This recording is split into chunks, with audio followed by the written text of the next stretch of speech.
नमस्कार साथियों, Suryanagari Uniqlo classes के यूट्यूब चैनल पर मैं डॉक्टर उर्मिला राठी आपका हार्दिक स्वागत और अभिनंदन करती हूँ। यूपी जुडिशरी की अगली कड़ी में मैं आपके सामने लेकर आई हूँ ट्रांसफर ऑफ प्रॉपर्टी एक्ट। और ट्रांसफर ऑफ प्रॉपर्टी एक बहुत छोटा सा एक्ट है। देखो इसके अंदर पता आपको क्या है, इसके अंदर ओनली कितने हैं, 8 चैप्टर है और इसके अंदर सेक्शन भी ओनली 137 है। तो देखा जाए तो कितना छोटा चैप्टर है, सिर्फ 137 सेक्शन है। और यूपी जुडिशरी में आप बिलीव नहीं करेंगे, यूपी जुडिशरी में इस छोटे से एक्ट से 12 से 15 क्वेश्चन आते हैं और 12 से 15 क्वेश्चंस भी स्टूडेंट्स गलत कर देते हैं क्योंकि छोटा सा है पर बहुत ट्रिकी है। इसको पढ़ने के लिए केवल और केवल बैरक सफिशिएंट नहीं है क्योंकि इसमें बहुत सारे डॉक्ट्रिन हैं और जो बैरक में लिखे भी नहीं होते हैं। तो यूपी जुडिशरी वालों आज ही पूरे दिन में बैठकर अपने टीपीएक को कंप्लीट कीजिए और शानदार रूप से कीजिए। मैं थोड़ी सी आपकी इसमें मदद करूंगी, मैं कुछ डॉक्ट्रिन है जो मैं आपको लिखाऊंगी जो आपके टीपीएक में आपकी बहुत हेल्प करने वाले हैं। साथ ही साथ मैं आपको बताऊंगी कि आपको कौन कौन से सेक्शंस जो है जो टीपीएक में पढ़ने चाहिए जिससे आपके एग्जाम के अंदर जो 12 से 15 क्वेश्चन है वो आपके जो है तैयार हो सकते हैं। तो आइए यूपी जुडिशरी वालों, एक छोटा सा रिविजन आपके लिए और एक आप चाहिए तो इसको अच्छे से अपने घर पे बैठ के आज के दिन में 3 to 4 आवर में इसको कंप्लीट रीड करते हुए आप इसको अच्छे से याद कर सकते हैं। तो ये स्टार्ट करते हैं। सेक्शन नंबर 1 से पहला ही क्वेश्चन आएगा, ये कहाँ अप्लाई होता है, कहाँ अप्लाई नहीं होता है। सेक्शन नंबर 2 आपके लिए काम करनी पढ़ो तो ठीक नहीं, सेक्शन नंबर 3 आपको पढ़ना है क्योंकि सेक्शन नंबर 3 इंटरप्रिटेशन क्लोज से जहाँ से क्वेश्चन आते ही आते हैं। यहाँ पे जब आते रूल ऑफ नोटिस की बात करता है तो सेक्शन 3 में सबसे पहला क्वेश्चन बनता है रूल ऑफ नोटिस क्या है, और यहाँ से क्वेश्चन बनता है रूल ऑफ नोटिस जो है वो कौन कौन से सेक्शंस पे अप्लाई होता है। क्या कहा, रूल ऑफ नोटिस कौन कौन से सेक्शन में अप्लाई होता है, यहां से प्री का क्वेश्चन आपका बनता ही बनता है। ठीक है, आगे चलते हैं। सेक्शन नंबर 4, सेक्शन नंबर 4 कहता है किसके कॉन्ट्रैक्ट के पैरेलल हो चलेगा, रजिस्ट्रेशन के एग्जेम्पशंस रहेगा।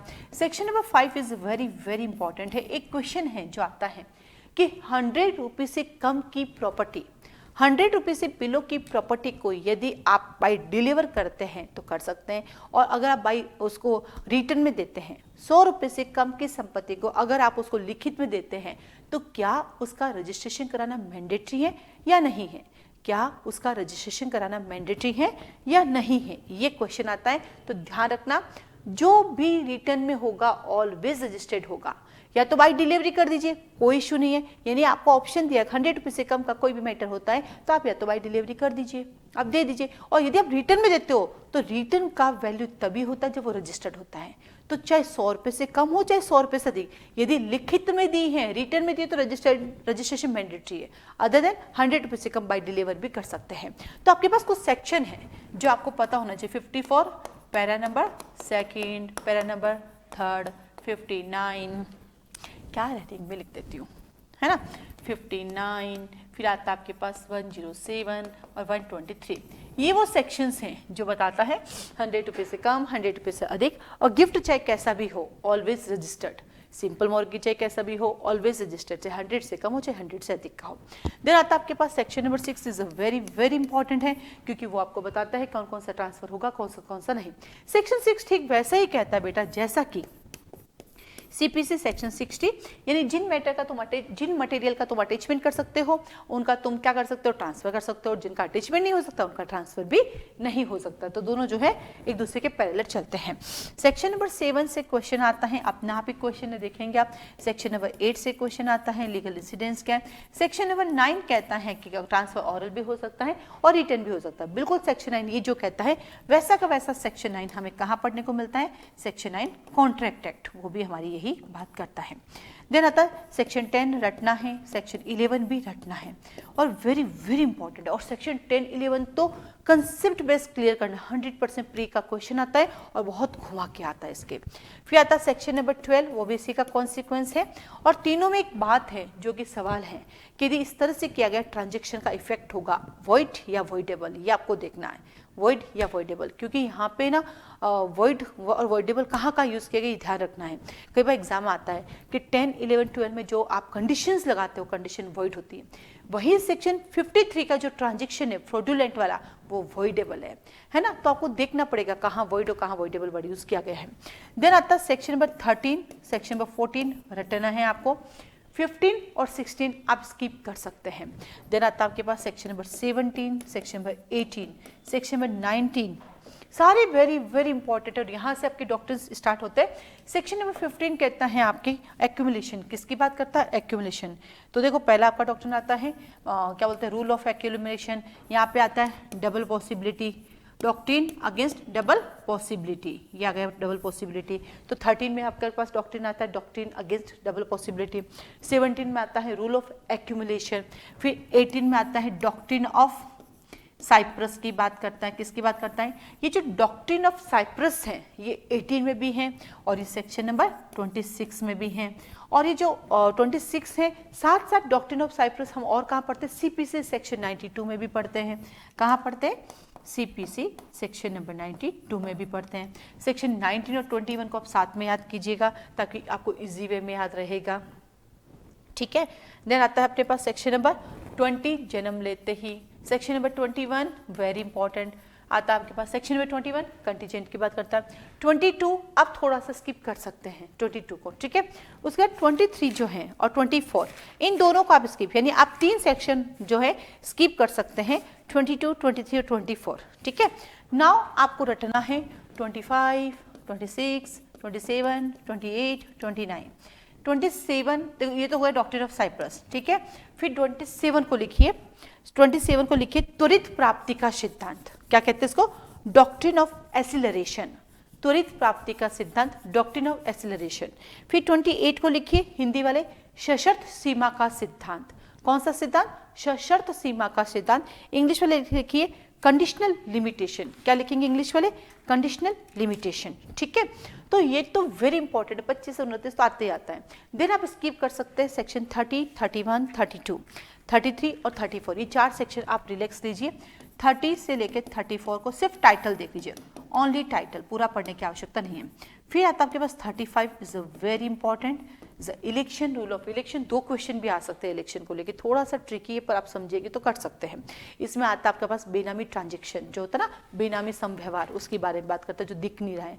इसमें आपके पास आता है डिसअपॉइंटेड ट्रांसफरी, वो भी इनडायरेक्टली आता है तो वो भी आप कर सकते हैं। तो डिसअपॉइंटेड ट्रांसफरी भी आ जाएगा और बेनामी ट्रांजेक्शन भी आ जाएगा, ठीक है। उसको बेनामी दार भी बोलते हैं। फिर आपके पास आता है सेक्शन 36, 37 प्री का क्वेश्चन 100% देता है, 36 और 37 दोनों ही देता है। 38 जनरल लिखना है, 39 को आईएमपी लिखो। 39 है ना, एक बड़ी गजब की बात कहता है कि जिस प्रॉपर्टी पे मेंटेनेंस ड्यू है और उस प्रॉपर्टी को अगर आप किसी और को ट्रांसफर करते हैं तो उसका क्या कॉन्सिक्वेंस रहता है, ठीक है। फिर आगे चलते हैं आप सेक्शन नंबर 40 को आप स्किप कर सकते हैं क्योंकि कुछ छोड़ना भी जरूरी है।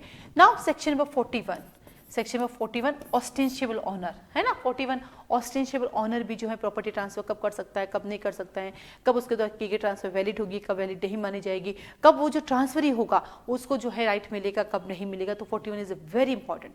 42 को आप स्किप कर सकते हैं। Now 43 is very important. और 43 फिर से एक डॉक्ट्रिन लेके आता है। क्या डॉक्ट्रिन लेके आता है? स्टोपल का फीडिंग ग्रांट बाय स्टोपल, विबंध के अनुदान के द्वारा सिद्धांत, हिंदी में विबंध के अनुदान द्वारा सिद्धांत और इंग्लिश में बोलते हैं फीडिंग बाय स्टोपल ना।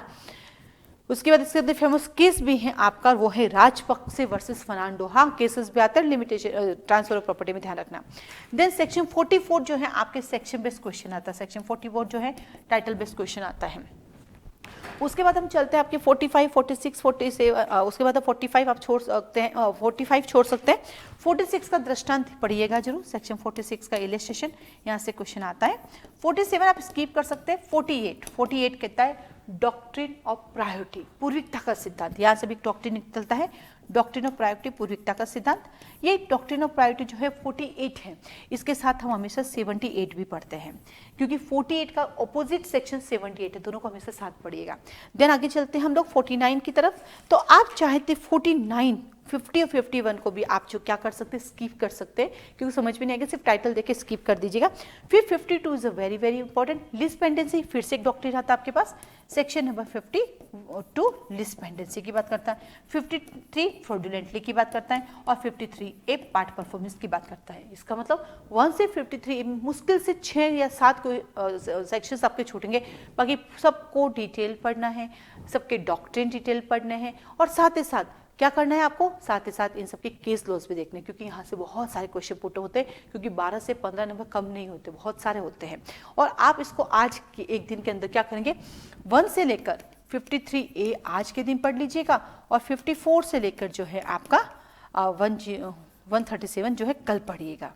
ऐसे करके 2 भागों में इसको टीपी को डिवाइड कर लो, ताकि इसका स्कोरिंग को आप छोड़े नहीं। ठीक है, उसके बाद आगे चलते हैं अपन। अब हम चलते हैं सेल की तरफ। तो सेक्शन नंबर 54 जो है, सेक्शन नंबर 54 ये तो पढ़ना ही है, इसको लिखो वेरी इंपॉर्टेंट। यहाँ से तो आरजेस में भी आते हैं, यहाँ पे तो सब जगह आते हैं। 54 जो है आपका, देखो इसमें क्या क्या होता है, सेल के 54 है ना, उसको खुद को 3 पैरा में बांटा गया। पैरा 1 कहता है सेल क्या है, पैरा 2 कहता है सेल हाउ मेड है, पैरा 3 कहते हैं इन फ्यूचर सेल जो है वो कैसे कब कंप्लीट मानी जाती है। ठीक है, 55 आप स्किप कर सकते हैं, लेकिन कई बार सबसेक्शन पूछ लेते हैं, क्या बोलते हैं, परचेजर के राइट्स कौन सा सबसेक्शन में है, या फिर वेंडर के राइट कौन सा सबसेक्शन में है, ये भी सबसेक्शन पूछ लेते हैं। 55 का 1, 3, 1, 4, 5 है ना, तो इसलिए इसको आपको देखना है, सबसेक्शन 1, 4, 5 और 6 देखना है। फिर 56 मार्शलिंग, देखो हमारे मार्शलिंग 2 जगह है, यहाँ पर भी मार्शलिंग है, मार्शलिंग 81 में भी है। तो ये देखो फिर से आपका सिद्धांत आ गया, 56 मार्शलिंग, 81 भी मार्शलिंग। 56 की मार्शलिंग सेल की रिलेटेड है, और 81 की मार्शलिंग जो मॉर्गेज से रिलेटेड है, और दोनों ही क्या कहते हैं, जो पहले आया उसे पहले मिलेगा, और जो बाद में आया उसको बाद में, that is called marshalling. Then आता है आपके पास 58 की बात करते हैं, 56, 57 की बात करें तो कोर्ट के थ्रू भी हम अपना जो है राइट ले सकते हैं। और जो 50 आपके देखो सवाल है ना, 57 जो है इसका सबसेक्शन डी देखिए, सबसेक्शन डी अपील कैसे होगी, यहां से क्वेश्चन बनता है। 57 डी देखिएगा, और 57 ई के तक कोर्ट से यहाँ क्या क्या है, तो यहाँ से प्री का क्वेश्चन बनता है, कोर्ट में क्या आता है, कोर्ट में क्या नहीं आता है। और देन आता है चैप्टर नंबर 4, सबसे खतरनाक है चैप्टर नंबर 4। आप जब पढ़ते हो तो आपको भी लगता है अरे इस चैप्टर नंबर 4 में मैं क्या पढ़ूँ, मैं क्या नहीं पढ़ूँ।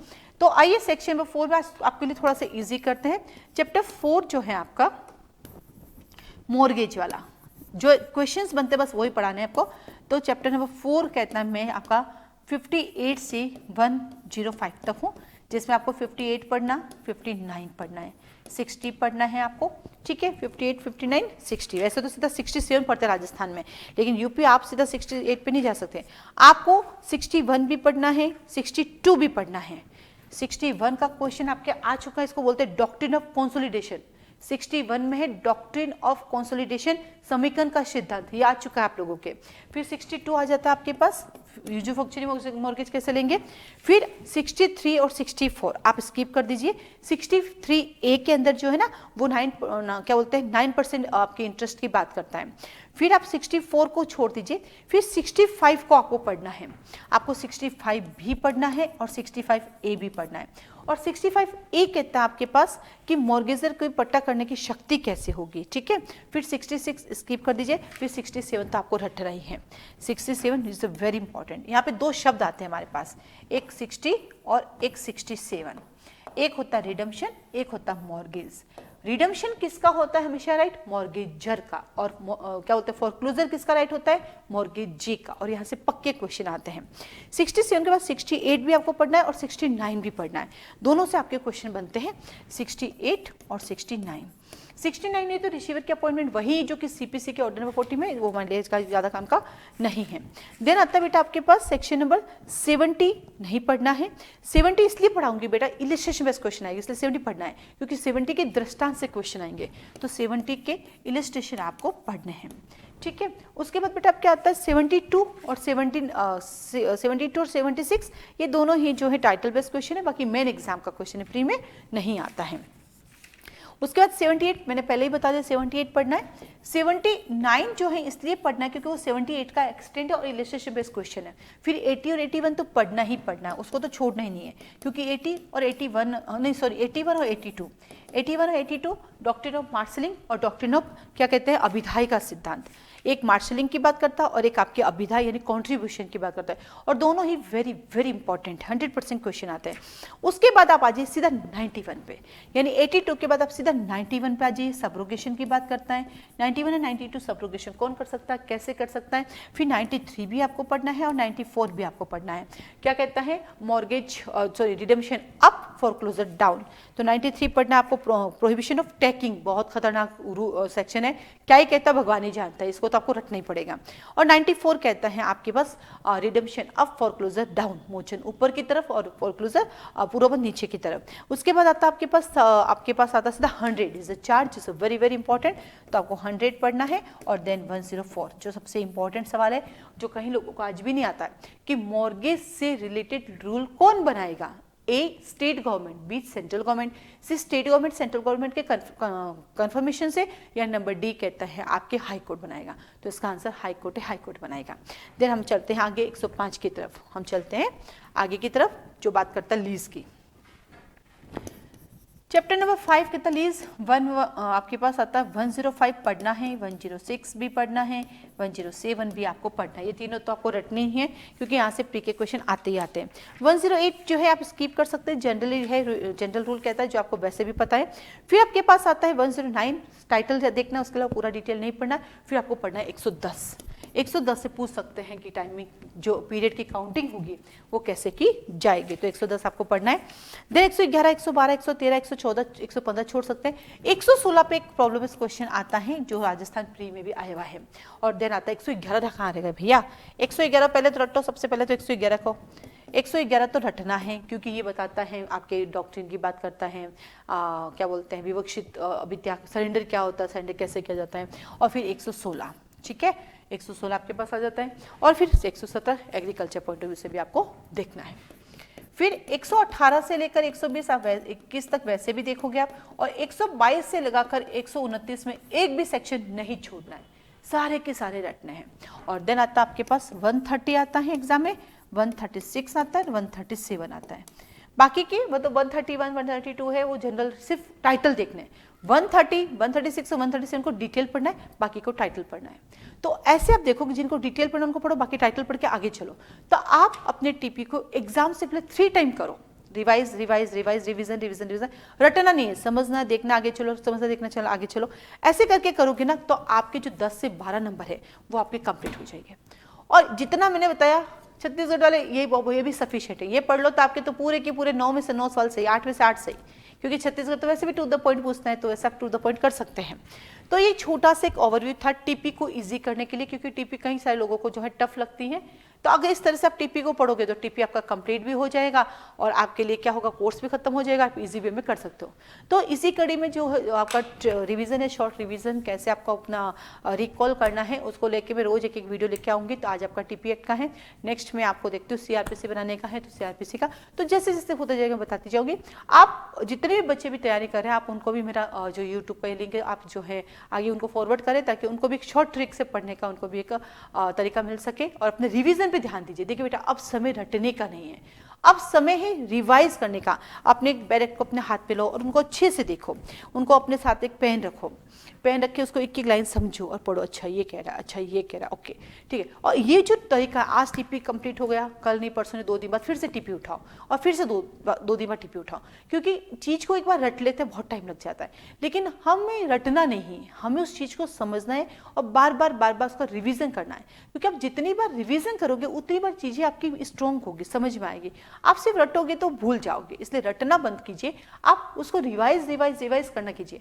देखो, हम गायत्री मंत्र बोलते हैं, हम गुरु मंत्र बोलते हैं, या हनुमान चालीसा बोलते हैं, भगवान की आरती बोलते हैं, या जो भी धर्म को आप मानते हैं, जिन भगवान के आप मंत्र या कुछ भी याद करते हो जो आपको आज के दिन याद है, क्या आपने उनको रटा था? नहीं ना, उनको रूटीन में पढ़ा था। आज मुझे इतने सारे लॉ क्यों याद है? क्योंकि मैंने रूटीन में इनको पढ़ती हूँ, मैं इनको रटती नहीं हूँ, तो खुद से याद हो जाता है। रटने से चीज़ें भूल जाती है, तो इसलिए आप रूटीन करें। रूटीन अगर आपका अच्छा रहेगा तो चीज़ें खुद ही याद हो जाएगी। और डरे नहीं, चिल रहिए, रिलैक्स रहिए। किस्मत में अगर लिखा है जज बनना तो कोई रोक नहीं सकता, और नहीं लिखा तो आप कुछ भी कर लो, कुछ हो नहीं सकता। लाइव एग्जाम्पल आपके सामने खड़ा है, सब कुछ आता है, हर पेपर बढ़िया करके आता है, लेकिन जिस दिन लिखा होगा अपना काम है, हमें मेहनत तो करनी है, बैठे बिठाए तो नहीं मिलेगा, मेहनत तो करनी पड़ेगी, हमें अपनी मेहनत करनी है। होना नहीं होना अपने हाथ में है ही नहीं, और उसका हमें सोचना भी नहीं है। ठीक है, चलिए आज के लिए धन्यवाद। आराम से पढ़िए, नींद पूरी कीजिए, हेल्दी हेल्दी खाइए, एंजॉय कीजिए, बट पढ़िए जरूर।